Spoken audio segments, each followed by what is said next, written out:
Alright, Loki episode 3. Spoiler warning. Now let's get the conversation started. Hello and welcome to LexiCon Reviews Loki episode 3, exclusively for our YouTube channel. It is Maddie along with Lexi. Dylan. Please take the time to like, comment, subscribe, all that good stuff as we say over on our other YouTube channel, Vidiocy.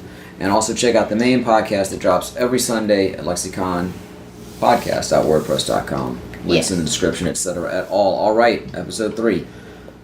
I have very little to say, honestly. I mean, one thing I will say is I have no idea where this series is going at this point. I have multiple things to say. Which can be good as long as it makes sense in the end and isn't just one of those, well, that just came out of nowhere. Yeah.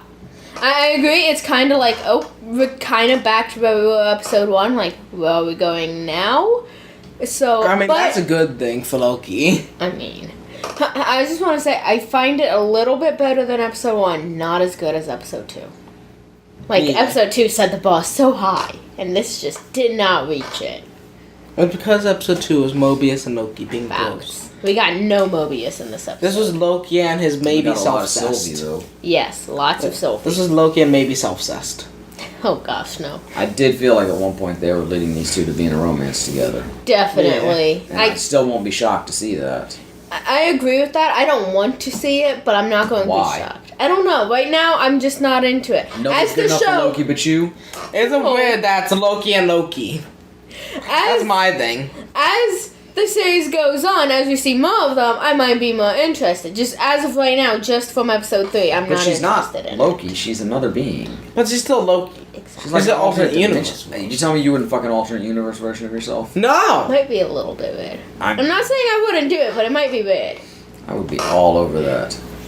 But in this case, even too, I mean, they're different. She's female. He's not, unless she's just projecting that image onto herself. And I know we can get into genders and non-binary. But what I'm saying is she's clearly different from him. And I was going to say, have you seen though any variant we've seen is just because they've altered the timeline. This means somebody had to have altered the timeline before her to create this variant. Yeah. So because she came out and did it. She couldn't have been, because the Loki here that is a variant is still the exact same as the Loki we're familiar with up until the point that he made this change, but he didn't change him physically or his appearance or his makeup or anything. I want to say, so there's definitely some sort of separation there. We just don't know what it is yet. I'm saying though, you said unless she's just making herself appear female or not, and of course we have seen her use other people, but have we seen her do the illusion magic stuff that Loki does to change his appearance? I don't think. Because I thought she didn't have that kind of magic. We haven't seen her do that. I don't think she's come out and said she doesn't. Yeah. Speaking of love interest and coming out, though, this episode confirms that MCU Loki is at least not straight. Yeah. Yeah. It doesn't give him a label, so I'm not going to do it. But I got really excited there when he said a little bit of both. He's at least canon bi, if not canon. Yeah. Canon fanon. I got so excited that when he said a little bit of both, I just turned to you with a big smile on my face. I was like, yeah, I thought we already knew that. Well, no, it hadn't been set in the MCU. That's one thing I'm liking about this show. This show has made MCU Loki gender fluid and some form of not straight. Yeah. Yeah. And of course, besides that, the big reveal we got in this episode is that, at least according to Sylvie... Sylvie, yeah. Sylvie? Yeah. I said Sylvie? Yeah. Okay, sorry. I think it's a... A.K.A. the Lady Loki variant. All the agents working for the TVA are themselves variants. Yes. Which leads to more questions, because we saw that the one variant from the Holding Out for a Hero scene had memories of a past life, but how long are variants allowed to live their life? Because they seem to hunt down the Loki variant, that's the feature of this series, just like that. Yeah.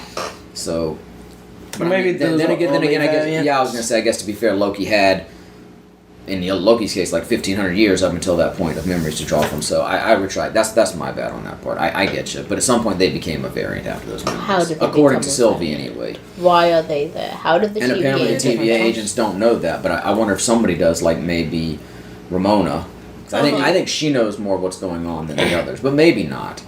Possibly. I think she's being set up to at least be an intermediary to the Timekeepers, who I believe are the villains in whatever form they exist. I don't even think they are the Timekeepers as you see them. I think they're something else. They may not even exist. Mm-hmm.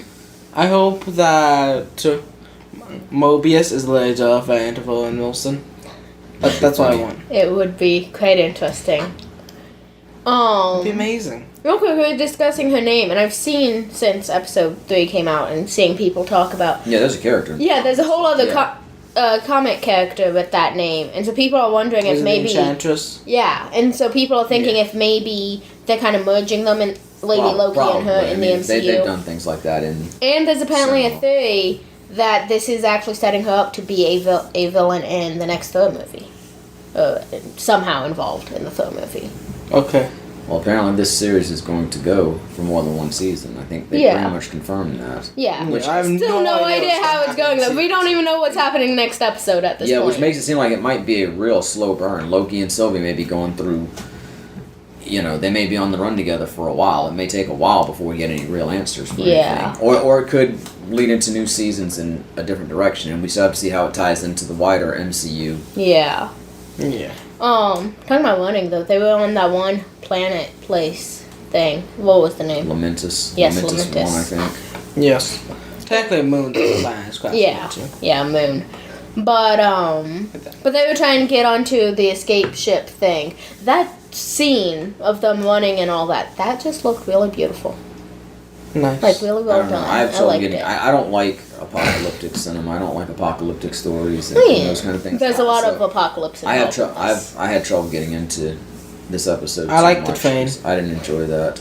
Yeah, I just thought it was really nice. The way the cameras were turning and what they were doing and everything. Thought it was fairly frenetic. Nice. Yeah. I like the train. Yeah, they were on the train. Sort of a cyberpunk. Yeah, which very is much. because they were in the year 2077. Yeah, Yep. Cyberpunk 2077. Yep. I have not played that game. I will say we saw more expansion of Loki's power too, where he's shooting out like green beam blasts. Yeah, catching that building thing that was kind of falling. Yeah, I forgot about that. It's like, where'd all this come from all of a sudden? And it's always confusing me where Loki gets his powers anyway, because he's a frost giant, and his mother just taught him to do this stuff, so like anybody can learn. So Thor could be doing this shit. In theory, yes. I mean, Thor's at least Thor doesn't need. Thor already at least has powers, but I mean. Yeah, that's kind of what I've read, and of whatever. course, Sylvie apparently taught herself to do the mind control thing she does. Yeah, as of course Thor had his powers and was destined to grow up and become king. So, the mom taught Loki the magic to try to help him not always be in Thor's shadow. And he still was. Yep. Great.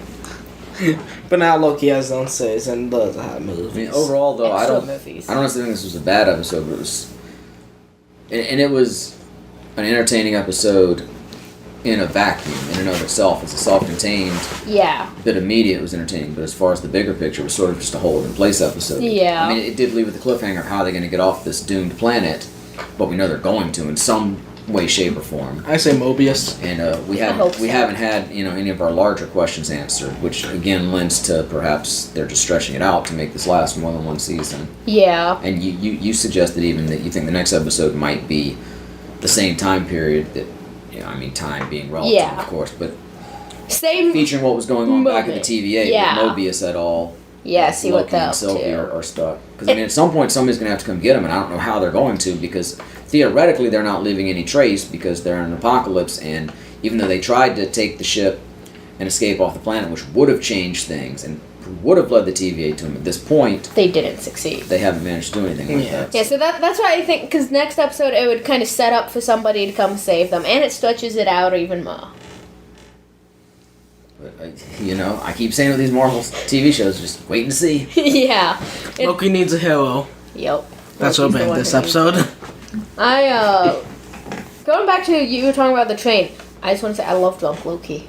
Yes. I loved him kind of drunk and singing the Asgardian song. I thought that was really neat. Yeah, how did the space cellist there know the song? Who knows? Maybe it's very popular in the future. Probably. I guess. How did y'all feel about Loki's metaphor of love? Love metaphor. It didn't work in the end. No.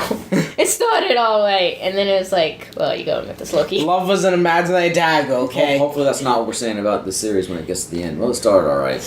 Loki is an imaginary dagger. I think it's only going to get better, at least for a little while. So far, it's all right. Okay. Still in the slow moments. Anybody else got anything they want to add about episode 3 or the series in general after 3 episodes? No. I don't think so. Alright, well, make sure you check back with us here next week when the conversation continues as we review episode 4 of Loki. And of course, check out the main podcast every Sunday. This week we're having our 300th episode. Woo! Yay. But until then, I am will continue to be Maddie. Lexi. Dylan. And this is LexiCon concluded. Bye.